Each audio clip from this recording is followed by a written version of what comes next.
All right, this is how to make a standard solution of sodium hydroxide. First of all, you need to figure out what you're going to need to make this. Okay, we know that we want to make 250 milliliters. That's our volume. If we change it to liters, 0.2500 liters. And we know that we want our concentration to be a molarity of 0.150 moles per liters. That doesn't tell us how much sodium hydroxide we need. We're going to have to figure that out. If we look at our mole map,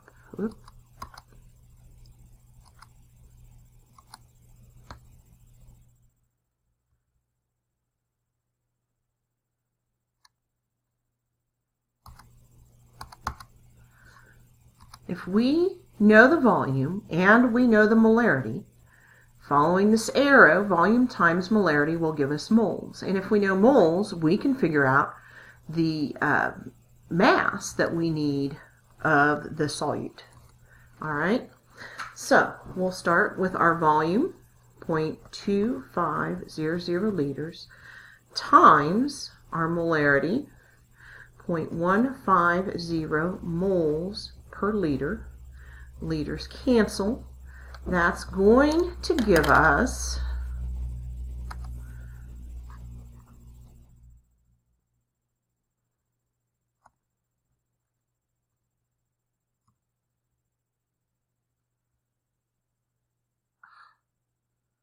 I don't understand why this computer hates me.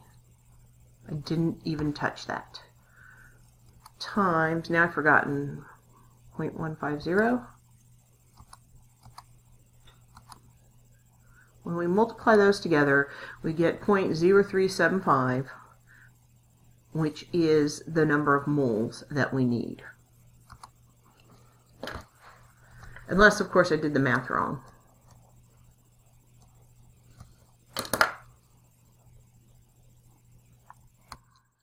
All right, I just double-checked it. Yes, that is the correct molarity. Now, we know if we multiply moles times the molar mass,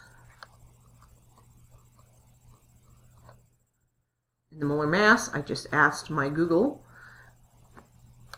is 40 grams per mole. That, multiply those two together, and we get 1.5. I have 4 sig digs here, I have 3 here, so I need 3 sig digs. I need 1.50 grams of sodium hydroxide. So, if we look back at our instructions, the first thing, we've just done the pre-lab, we've shown our calculations. The next thing, the first thing in the procedure says to get a volumetric flask. That is a flask that looks like this. I wish I had brought one home to show you, but I forgot. This flask, you can see it's calibrated. This one is a 100 milliliter flask. And you can see the line etched into the glass. That is the line to which you have to fill with solvent in order to make a exactly 100 milliliter amount. All right, it makes it much more precise than using a graduated cylinder. So what you're going to do is you're going to, first it says to rinse your volumetric flask out 3 times with distilled water. You know where that is. Then we've already calculated the mass, 1.50 grams. Now, what if you get 1.51? Is that okay? Sure. What if you get 1.47? Is that okay? Sure. Do not spend a lot of time trying to get exactly to 1.50. Here's the reason why. Sodium hydroxide is very, very deliquescent, meaning it will pick up moisture from the atmosphere and it will start to get heavier. And you can watch it as it sits there. It'll actually start to look kind of liquidy. Okay? So the longer it's exposed to air, the more water you're going to get, and that's going to throw your actual reading off. So when you mass out 1.5 grams, use your scupula, pretend like this is a scupula, Here's, am I in the picture now? Here's my scupula. Here's my, I'm going to take it out of the container and put it onto the balance and get as close as you can. If you spend a whole lot of time with that container open, you're just inviting water in, and then the next hour's results will be off. Okay? So as soon as you've measured it out, put the cap back on tight. Okay? I am not kidding about that. Cap goes back on. Don't let it just sit out in the air and let it gather water. Okay, so you've masked that out in a weigh boat. Once you've got it masked, it's okay if it sits for a minute. Okay, because you've already figured out how much sodium hydroxide, any weight gain you have is going to be water.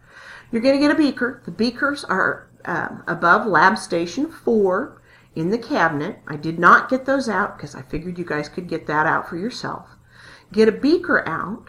You're going to put about 100 milliliters of deionized water in. Now, does that mean you're going to use a graduated cylinder? You don't have to, because it's an approximation. We're going to mix our solute in that beaker and then pour it into the volumetric and use that to get the exact amount.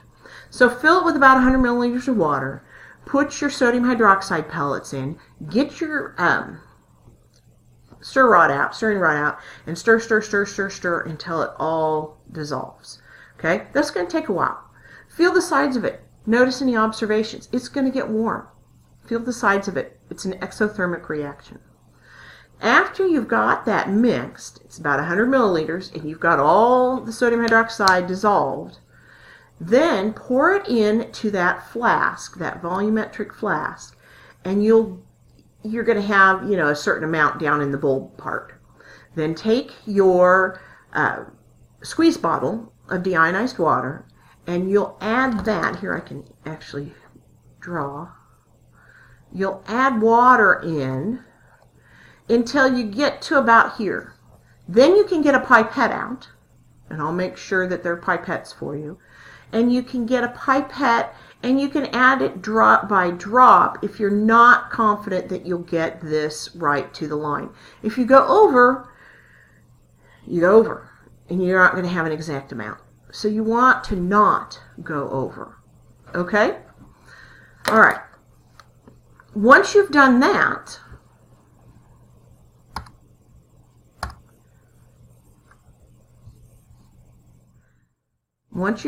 you're going to pour your sodium hydroxide into one of the brown bottles that's at the front of the room. You're going to get a piece of label tape, and you're going to label your molarity. You're supposed to be making a 0.150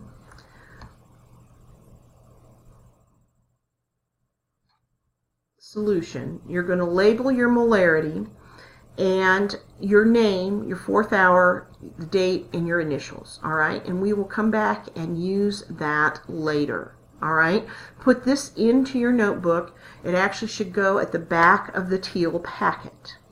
Thank you.